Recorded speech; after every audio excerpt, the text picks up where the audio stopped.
10 मई 2025 को जो cease fire का जो समझौता हुआ है, या हुआ था कहेंगे, भारत और पाकिस्तान के बीच में, अ, अमेरिका की मध्यस्थता जिसमें थी, अमेरिका की मध्यस्थता के कारण मिस्टर ट्रंप ने उसकी घोषणा की थी। हालांकि वो सीज फायर का समझौता रात भर भी नहीं चला, पर उसकी वजह से भारत में ज्यादातर लोग हमारे प्रधानमंत्री मोदी जी से बहुत गुस्सा हैं। उनका मानना है कि कम से कम पीओके तो ले ही लेना चाहिए था, उसके बाद ही सीज फायर की शर्त को मानना चाहिए था। और वो अपनी जगह सही भी हैं, उनका गुस्सा जायज भी है। पर मेरा मानना ये है कि प्रधानमंत्री जी ने जो भी उनकी शर्त मान ली थी, या ट्रंप की मध्यस्थता के कारण जो भी घोषणा हुई, फैसला हुआ सीज फायर का, तो वो मानी तो वो भी एक समझदारी ही थी कहीं ना कहीं। हमें थोड़ा विश्वास करना चाहिए।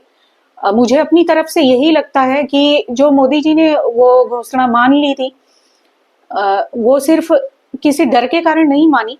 वो एक समझदारी ये थी उसमें कि एक तो अभी इस स्थिति में, जबकि हमारे अंदर की ही स्थिति, हमारे यहाँ भारत में इतने सारे घुसपैठिया बैठे हुए हैं, पता नहीं उनमें से किसका क्या इच्छा है और कौन क्या कर दे, तो उनको निकालना बहुत जरूरी है।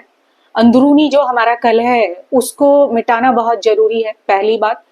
दूसरी बात यह है कि सबसे बड़ी गलतफहमी हमें जो थी यह है कि बेचारा सा गरीब सा पाकिस्तान है, वो हम हमारे सामने क्या ही मतलब वो लड़ेगा। तो ये सबका सोचना सही नहीं है, ऐसा मैं कहूंगी। क्योंकि जैसे कि आप लोगों ने देखा ही होगा कि जो भी ड्रोन उसने भेजे हैं, गिराए हैं हमारे देश में, कल रात को पाकिस्तान ने, तो वो टर्की से आए हुए हैं। हालांकि अभी कुछ दिन पहले जब टर्की में अर्थक्वेक आया था तो भारत ने बहुत मदद की थी टर्की की, पर वो भी इतना घटिया निकला, कमीना निकला टर्की, कि उसने भी मतलब इतनी शर्म नहीं रखी कि उसकी इतनी अभी इतनी हेल्प की थी भारत ने, तो उसने शर्म नहीं रखी, अपना घटियापन दिखा दिया उसने। चलिए खैर, वो एक अलग बात है। पर पूरी बात यह है कि पाकिस्तान अकेला नहीं है, उसके साथ दिख नहीं रहे हैं पर टर्की और चाइना है।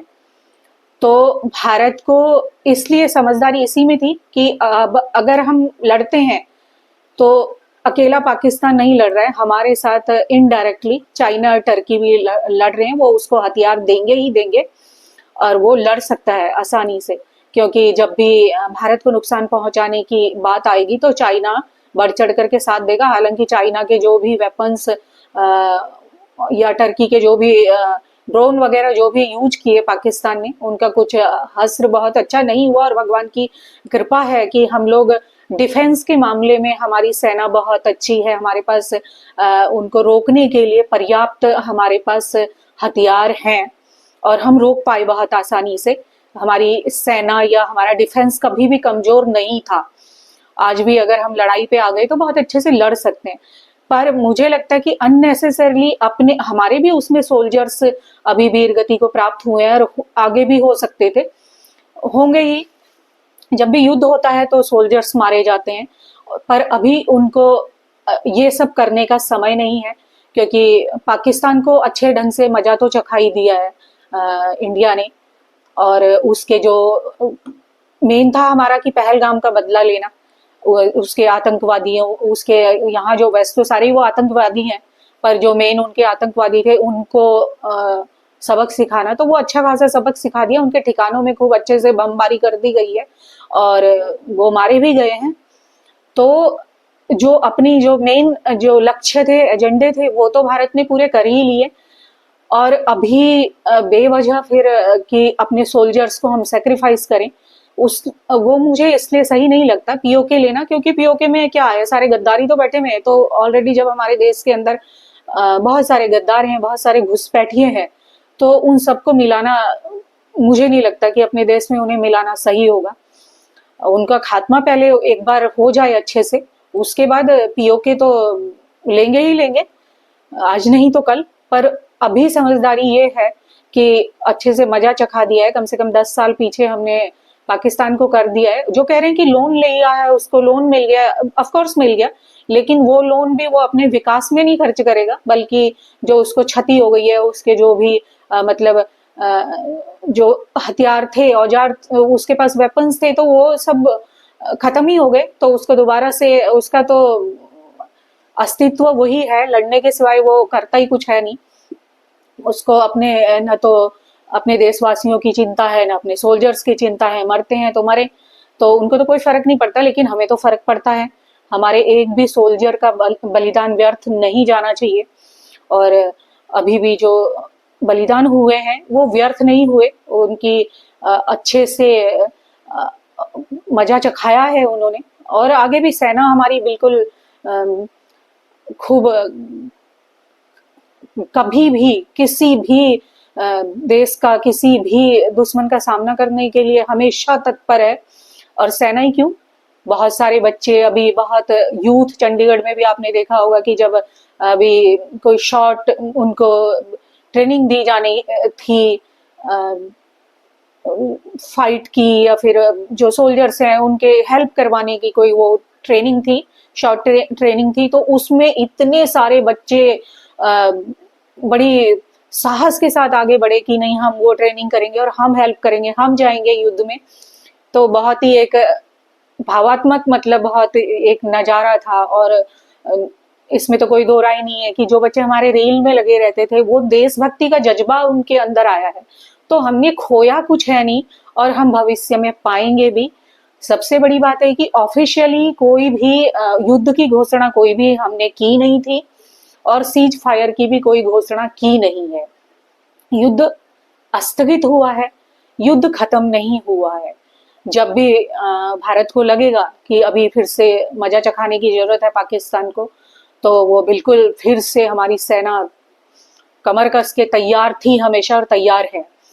और पर अभी जो हमारे आंतरिक मुद्दे हैं, हमारा जो आंतरिक कलह है कि घुसपैठियों को निकालना और अपने आप को और ज्यादा मजबूत करना। दूसरा मुझे लगता है जो सबसे बड़ी बात है कि अभी जो हमारे सचमुच में जो अनकंडीशनल हमारे फ्रेंड हैं, कि रसिया और इजराइल दोनों ही अपने जो अंदर की जो उनकी भी टेंशन है उसमें व्यस्त हैं, तो इसलिए वो भी हमारी खुल करके मदद नहीं कर सकते थे। तो ये भी एक कारण रहा होगा कि जब पीएम को ये सही लगा होगा कि बेकार में जो करना था, जो जरूरी था इस समय, वो कर ही लिया है, तो अभी युद्ध विराम किया जाए, युद्ध स्थगित हुआ है बस। तो मुझे लगता है कि अभी जो भी गुस्सा है ना, जो भी लोग पहले पहले जब मैंने सुना था कि भाई युद्ध विराम, सीज फायर की घोषणा हुई है, तो मुझे भी बुरा लगा था, यही लगा था मुझे भी कि पीओके तो ले ही लेना चाहिए था। पर फिर जब मैंने सोचा, मैंने पढ़ा कि क्या हो सकता था, क्या नहीं हो सकता, तो मुझे यही लगता है कि अभी के लिए जो भी हमारे प्रधानमंत्री जी ने डिसीजन लिए हैं, हमें विश्वास करना चाहिए उन पर, और हमें उनका साथ देना चाहिए। और पीओके कहीं भी नहीं गया। पीओके में पहले जो भी, मतलब आतंकवादी हैं, और जो भी हमारे लिए कल के दिन गद्दार साबित हो सकते हैं, उनका खात्मा करके पीओके तो कभी भी ले लेंगे। हमारी सेना बहुत मजबूत है। पर अभी जो जरूरी है वो ये है कि हम अपने देश को अंदर से जो घुसपैठिए जो बैठे हुए हैं और जो गद्दार हैं, उनको सबक सिखाया जाए। और दूसरी सबसे बड़ी बात यह है कि हमारे जो भी, मतलब हमने जो भी घोषणाएं हुई हैं, वो सब हमने अपने बिना डरे हुए, अपने जो हम कर सकते हैं और अपने लाभ जिसका हमें होगा पूरा का पूरा, वो हमने की है। कि अब कोई भी इस्लामिक गतिविधि हमारे देश में होती है जिससे कि देश को नुकसान होता है, तो वो उसका जिम्मेदार पाकिस्तान को ठहराया जाएगा। सिंधु जल संधि हमारे पास है। सब कुछ हम जो पहले कर सकते थे, हम अभी भी कर सकते हैं, और हम बहुत ज्यादा नुकसान पहले ही पहुंचा चुके हैं पाकिस्तान को, ऐसा मुझे लगता है। तो मुझे लगता है कि प्लीज थोड़ा सा पेशेंस रखें और विश्वास करें मोदी जी पे। मोदी जी कभी भी ऐसा कोई गलत फैसला नहीं लेंगे। जैसे कि हमें जब किसान आंदोलन हुआ था, तब हमें यही लग रहा था कि मोदी जी पीछे क्यों हट गए, लेकिन बाद में सबको विश्वास हो ही गया होगा कि बहुत सारे किसान आंदोलन की आड़ में बहुत सारी टेररिस्ट उसमें घुसाए जा रहे थे। तो मैं ये नहीं कहूँगी कि किसान उसमें सही नहीं थे या फिर किसानों के विरुद्ध मैं बिल्कुल भी नहीं हूँ। हमारे देश के किसान और जवान दोनों ही बहुत ज़रूरी हैं हमारे लिए।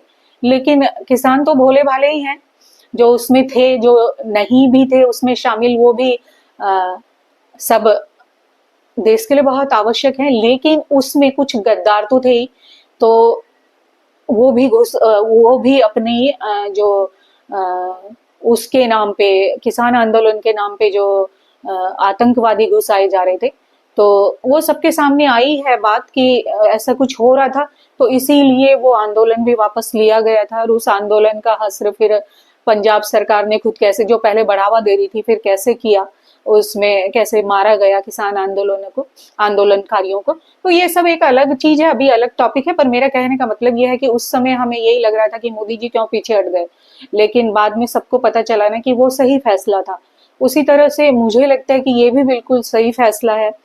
और पहले ही हम लोग बहुत सारे अपने बच्चों को खो चुके हैं, बलिदान दे चुके हैं, वो व्यर्थ नहीं गया। पर फिर भी किसी भी सोल्जर की जो सोल्जर का बलिदान, एक भी ऐसे कोशिश यही करता है हर देश की, उसके जो भी वीर हैं उनका व्यर्थ में बलिदान ना किया जाए, जितना हो सके बचाया जाए अपने सोल्जर्स की डेथ को।